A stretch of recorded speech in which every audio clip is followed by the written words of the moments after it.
المدينة من صلى صلاة.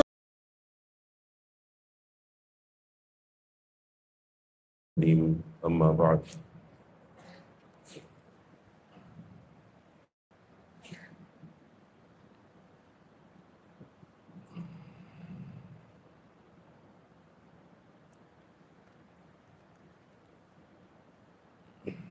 ابھی تک ہم عشرہ مبشرہ کے ان حالات کا بیان، لیکن اب جو ہماری گفتگو ہوگی، بات چیت ہوگی، وہ پوری طرح سے الگ ہے۔ یہ ہمارے اسلام کا وہ درد بھرا دور ہے کہ جس کے بارے میں عام لوگوں نے تو کبھی سوچا نہیں تھا کہ ایسے بھی حالات ہوں گے۔ چہ جائے کہ اللہ کے رسول صلی اللہ علیہ وسلم کو تو پہلے سے اطلاع فرما دی تھی، احادیث موجود ہے، اس میں اللہ کے رسول صلی اللہ علیہ وسلم نے پیشین گوئیاں، خبریں وغیرہ بتا دی تھی، لیکن عام لوگ، عام صحابہ، مخلص مسلمان، انہوں نے کبھی سوچا نہیں تھا کہ مملکت اسلام اور خلافت مسلمین کی حالت اتنی دوچار ہو جائے۔ یہ درد بری داستان ہے جو آج سے ہم شروع کریں گے۔ ابھی تک ہم نے حضرت عثمان غنی رضی اللہ تعالیٰ عنہ کے حالات سنے۔ سن ہجری 29-30 تک بڑے زبردست حالات ہے، فتوحات پہ فتوحات ہو رہی ہے۔ میں نے بتایا کیسے زمینی لڑائیوں سے سمندری لڑائی تک مسلمان ہی قابض رہے۔ افریقہ کے کئی ملک مسلمانوں کے ہاتھوں میں آ گئے، جن باغیوں نے بغاوت کی تھی وہ واپس علاقے مسلمانوں کے ہاتھوں میں آ گئے۔ اتنی بڑی مملکت ہے اور اتنی بڑی خلافت ہے کہ جس کی سرحدیں افریقہ کے اندر تک پہنچ گئی، اسپین تک پہنچ گئی، بلوچستان تک پہنچ گئی، ملتان تک پہنچ گئی تھی۔ اتنی بڑی خلافت۔ آپ اندازہ لگاؤ کہ جس کو رومن امپائر ٹکر نہیں دے سکے، جس کو ایران ٹکر نہیں دے سکا، اتنی بڑی خلافت، اس کو اگر کسی نے بڑا دھچکا دیا ہو، کسی نے سب سے زیادہ نقصان پہنچایا ہو، اگر کوئی ہے، میں نے آپ سوچ بھی نہیں سکتے کہ اتنی بڑی حکومت کو کیا نقصان ہو سکتا ہے، کون نقصان کر سکتا ہے۔ اگر نقصان کر سکتا ہے تو اس کے لیے بہت بڑی فوج کی ضرورت پڑے گی۔ جب لاکھوں کی فوج کام نہیں آئی ان کو توڑنے کے اندر، تو اور بھی زیادہ اگر بڑی فوج ہو تو شاید خلافت کو کوئی نقصان پہنچا سکتا ہے۔ لیکن آپ کو حیرانی ہوگی کہ اتنی بڑی خلافت کو اگر کسی نے اتنا بڑا نقصان پہنچایا ہو تو وہ کوئی بہت بڑی فوج نہیں تھی، بہت بڑے لشکر نہیں تھے، صرف 2 آدمیوں نے مل کر ہماری خلافت کو تہس نہس کر دیا۔ ایسا آپس میں بڑوایا ہے، ایسا آپس میں لڑوایا ہے کہ بڑے بڑے صحابہ آپس میں لڑے، بڑے بڑے صحابہ کے آپس میں جنگ ہو گئی۔ اس کے پیچھے صرف 2 آدمی، 2 آدمی نے ایسی گیم کھیلی، ایسا چکر چلایا، آپس میں سب الجھ کر رہ گئے۔ نہ پھر جہاد باقی رہا، نہ آگے کوئی فتوحات ہوئی، نہ اس طرح کے حالات مدینہ اور مکہ کے اندر رہے، سب کچھ بدل گیا، ایک دم سے بدل گیا۔ 2 شخص تھے اس میں۔ آپ اندازہ لگاؤ ان کا مائنڈ کس قسم کا شاطر اور شیطانیت بری تھی ان کے اندر کہ انہوں نے اتنا زبردست، آج کل کے راجکارنی تو ان کے سامنے کچھ بھی نہیں، ایسا انہوں نے راجکارن کھیلا، ایسا راجکارن۔ تو پہلے ان کو ہم پہچان لیتے وہ کون تھے، پھر آگے کی پوری بات سمجھ میں آئے گی۔ اللہ کے رسول صلی اللہ علیہ وسلم کے دور کے اندر جب مکہ فتح ہوا تو فتح مکہ کے وقت حکم نام کا آدمی، یہ حضرت عثمان غنی رضی اللہ تعالیٰ عنہ کے چچا ہو گئے اور بنو امیہ میں سے حکم بن عاص بن امیہ، آپ صلی اللہ علیہ وسلم کے دوسرا دھڑا، جو دشمن دھڑا جو تھا پہلے لڑائیاں چلتی، وہ مسلمان ہوا، لیکن اللہ کے رسول صلی اللہ علیہ وسلم نے اس پر لعنت فرمائی۔ حالانکہ اسلام لایا لیکن اللہ کے رسول نے اس پر لعنت فرمائی اور اس کو جلا وطن کر دیا، یعنی مدینہ میں رہنے کی اس کو پرمیشن نہیں دی۔ کیا وجہ کہ بھائی اسلام لے آیا، صحابی بنا، ظاہری اعتبار سے تو صحابی ہے، اس لیے کہ مسلمان ہو گیا اور اللہ کے رسول کو دیکھ لیا اسلام کی حالت، پھر بھی اللہ کے رسول نے لعنت فرمائی۔ تو تفسیر میں لکھا ہے کہ یہ شخص اللہ کے رسول صلی اللہ علیہ وسلم کی نقل اتارتا تھا مذاکر، ایک گناہ، یعنی اللہ کے رسول چلتے تو پیچھے اللہ کے رسول کے چلنے کی اسٹائل اور نقل اتارتا تھا، جو اللہ کے رسول کو پسند نہیں تھا۔ نمبر دو، مخبری کیا کرتا تھا، مسلمانوں کے آگے کے پلان کیا ہے، کیا کرنے والے اگلا قدم، وہ راز فاش کیا کرتا تھا۔ حالانکہ مسلمان نہیں تھا، مسلمان تھا بھی تو علماء نے اس کو صحابی کا درجہ نہیں دیا ابھی تک۔ نمبر تین، جھانک تاک بہت کرتا تھا، گھروں میں جھانکنا، اس طرح کا مائنڈ کا آدمی تھا، تاک جھانک اس کے اندر بہت تھی۔ تو یہ بڑے قصور تھے جس کی وجہ سے اللہ کے رسول صلی اللہ علیہ وسلم نے اس کو کہا کہ تو ضلع وطن مدینہ میں نہیں رہ سکتا، اس کو بھیج دیا طائف۔ جس وقت اس کو بھیجا، اس کا ایک چھوٹا سا بچہ تھا، اور بہت سارے بچے تھے، لیکن جو سب سے بڑا شیطان تھا وہ 4 یا 5 سال کا تھا، جس کا نام تھا مروان، بہت چھوٹا بچہ تھا۔ اس کو ساتھ لے کر یہ چلا گیا طائف۔ اللہ کے رسول نے کہا مدینہ میں نہیں آنا، آپ کو وہیں پر رہنا۔ وہیں اس نے اپنی زندگی گزاری، اس کو اجازت نہیں تھی کہ مدینہ آوے۔ اللہ کے رسول صلی اللہ علیہ وسلم چلے گئے، ابو بکر صدیق رضی اللہ عنہ کا دور آیا، اس کو پرمیشن نہیں ہوئی۔ پھر حضرت عمر رضی اللہ تعالیٰ عنہ کا دور آیا، اس کو پرمیشن نہیں ہوئی۔ عثمان غنی رضی اللہ تعالیٰ عنہ کا دور آیا، چونکہ حضرت عثمان بھی بنو امیہ میں سے، حضرت عثمان کے چچا لگتے ہیں، اور اس کی عمر ہو گئی تھی بہت زیادہ، یعنی بوڑھا ہو چکا تھا، مرنے کے قریب ہو چکا تھا، اور اس کا بیٹا تھوڑا تھوڑا جوان ہو گیا تھا۔ اب حضرت عثمان غنی رضی اللہ تعالیٰ نے سوچا کہ اب یہ کیا کرے گا، ہو گیا بوڑھا۔ اب ایک بات سمجھے کہ حضرت عمر رضی اللہ تعالیٰ عنہ کا دور اور حضرت عثمان رضی اللہ تعالیٰ، دونوں کا مزاج، دونوں حضرات کا مزاج بالکل مختلف۔ حضرت عمر رضی اللہ تعالیٰ عنہ مطلب بہت زیادہ اپنے مضبوط اصولوں کے اوپر چلنے والے، ذرا بھی ادھر ادھر نہیں، اور حضرت عثمان غنی رضی اللہ تعالیٰ عنہ بہت نرم دل تھے، بہت نرم دل۔ کہتے ہیں نا کہ بھائی جو آدمی خود اچھا ہوتا ہے وہ سب کو اچھا ہی سمجھتا ہے، لیکن دنیا میں سب اچھے نہیں ہوتے۔ تو یہ حضرت عثمان سب کو ہی اچھا سمجھتے تھے کہ بھائی یہ بھی اچھا ہے، وہ بھی اچھا ہے، بہت نرم دل کے آدمی تھے۔ تو انہوں نے دیکھا کہ میرے چچا کئی سالوں سے اب زندگی ختم ہو گئی، ان کی مرنے کے قریب ہے، اور ایک وقت گزر گیا، اللہ کے رسول صلی اللہ علیہ وسلم نے کہا تھا، انہوں نے ان کو مدینہ میں بلا لیا، اور آنے کے بعد ان کو اپنی طرف سے، چونکہ خود مالدار آدمی تھے حضرت عثمان غنی رضی اللہ عنہ، ان کو اپنی طرف سے ہدیے بھی دیے، رقم بھی دی، تاکہ مدینہ میں سیٹ ہو جائے۔ اور اس کا جو بیٹا تھا مروان، تو اپنی بیٹی کی شادی انہوں نے مروان کے ساتھ کری۔ اب یہ مروان جو تھا اتنا شاطر آدمی تھا، آہستہ آہستہ آہستہ کرتے کرتے یہ حضرت عثمان غنی رضی اللہ تعالیٰ عنہ کا مشیر بن گیا۔ ساتھ میں میر منشی کہتے ہیں نا، ساتھ میں چلنے والا، جس کو ہمارے یہاں کہتے ہیں ڈھاپڑیا، ہر جگہ پر یوں آگے آگے آگے کے پہنچے، ویسا کیا کرتا تھا آہستہ آہستہ۔ حضرت عثمان غنی نرم دل کے آدمی تھے، تو وہ کیا کرتے تھے کہ وہ بہت زیادہ روک ٹوک نہیں کرتے، ٹھیک ہے کر رہا ہے کرنے دو، چونکہ حضرت عثمان کی بھی عمر بہت زیادہ ہو چکی، 80 کے قریب ہو چکی، تو دھیرے دھیرے دھیرے پہنچ گیا حضرت عثمان کے میر منشی تک، وزیر بننے تک پہنچ گیا۔ حضرت عثمان رضی اللہ تعالیٰ عنہ کے ہر مشورے کے اندر وہ شریک رہتا، ہر کام کے اندر ساتھ ساتھ میں رہتا۔ حضرت عثمان اس کو چلایا کرتے، بھائی سیدھا آدمی، میں نے کہا جو آدمی اچھا ہوتا ہے سب کو اچھا ہی سمجھتا ہے، تو ساتھ میں چلا۔ اب ایک اس کی یہ شاطر پنا یہ تھی کہ یہ اس کے اندر وہ دماغ کے اندر فطور تھا بنو امیہ والا، صحابہ کے اندر نہیں تھی چیز، لیکن اس کے اندر دماغ میں تھا بنو امیہ ہم ہیں، ہم ہاشمی خاندان سے دشمنی رکھیں گے۔ ہاشمی مطلب اللہ کے رسول کا خاندان، اہل بیت کا خاندان، یہ اس کے دماغ کے اندر دشمنی بھری ہوئی تھی، تو موقع موقع سے اس کو نکالتا رہتا تھا۔ اب اس آدمی نے، اس کا ابھی آگے کیا کارنامے آگے میں بیان کروں گا، لیکن یہ ایک آدمی حضرت عثمان رضی اللہ تعالیٰ عنہ کا بالکل قریبی آدمی بن گیا۔ ایک آدمی یہ مروان، اس کے آگے بہت لمبی کہانی ہے، یہ حضرت علی کے دور، حضرت امیر معاویہ رضی اللہ تعالیٰ عنہ، اور اس کے بعد جو بنو امیہ کی جو خلافت چلی ہے وہ اس کے خاندان سے چلی تھی۔ یعنی آپ اندازہ لگاؤ کہ جن حضرات نے قربانیاں دی ہے، جو بیچارے کٹے، اسلام کے شروع دن سے لے کر جہادوں میں چلے، ان کو بالکل سائیڈ میں کر دیا گیا.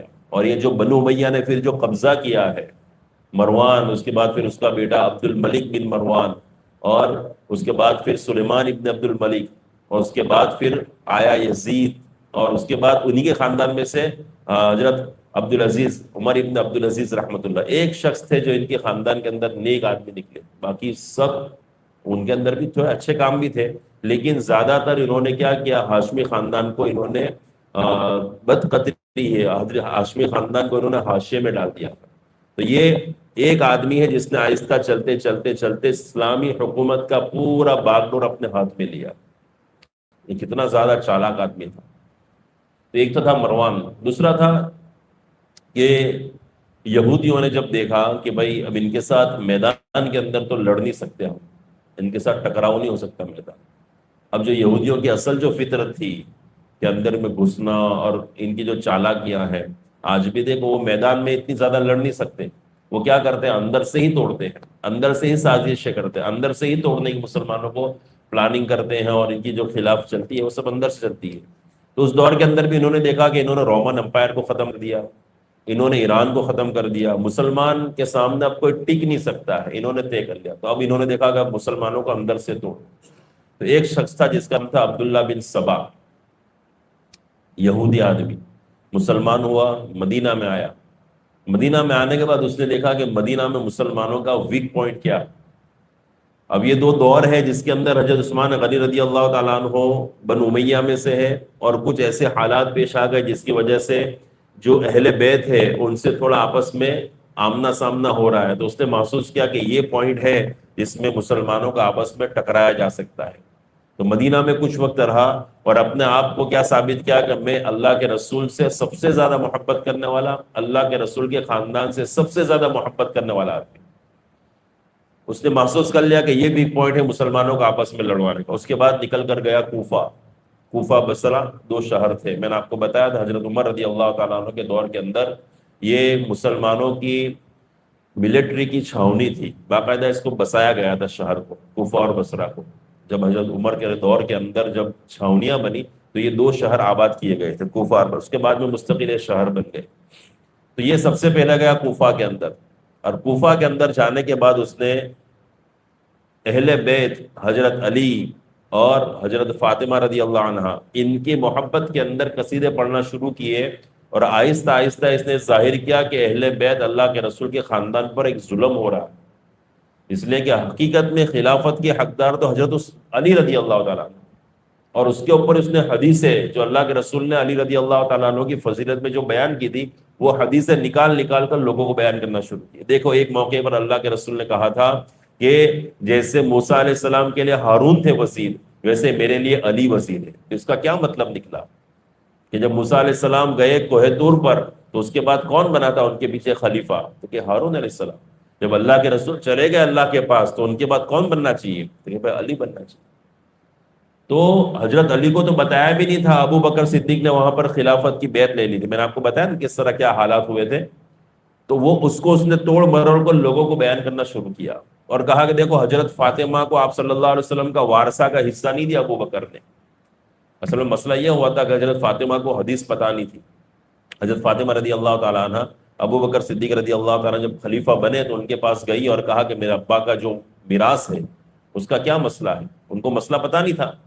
تو ابو بکر صدیق رضی اللہ تعالیٰ عنہ نے بتایا کہ جو کوئی نبی جب دنیا سے جاتا ہے تو اس کی وارثہ بیچنی نہیں ہوتی، اس کی میراث نہیں ہوتی ہے، وہ امت ہی کا ہوتا ہے.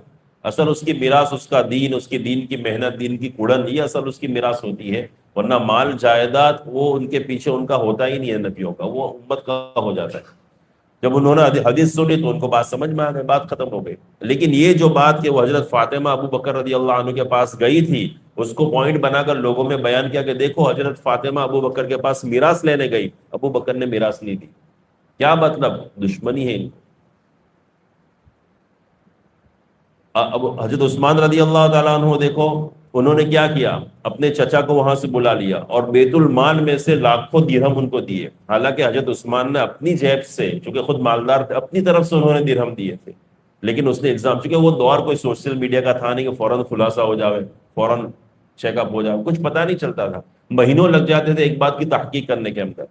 اور ایک مرتبہ جب کوئی افواہ اڑ جاتی تھی، آج ہمارے یہاں بھی دیکھو ایک بات کوئی چل جاتی ہے تو اس کو کلیئر کرنے میں کتنی محنت لگ جاتی، کتنا وقت لگ جاتا جب جا کر وہ خلاصہ ہو رہا تھا کہ بھائی یہ نہیں یہ ہے، یہ نہیں یہ ہے. حالانکہ یہ دور اتنا فاسٹ ہے، تو اس دور کے اندر جب ایک بات جب چل پڑتی تو اس کا خلاصہ، اس کی صحیحات پتہ کرتے کرتے کئی مہینوں لگ جاتے، وہاں تک بات ہاتھ سے نکل چکی ہوتی. اس طرح کی باتیں اس نے کوفہ میں شروع کی، لیکن جو کوفہ کے گورنر تھے ان کو پتا چل گیا کہ اس طرح کے حالات خراب ہو رہے، اس کو بلایا، اس کو فٹکار لگائے، وہاں سے بھگا دیا.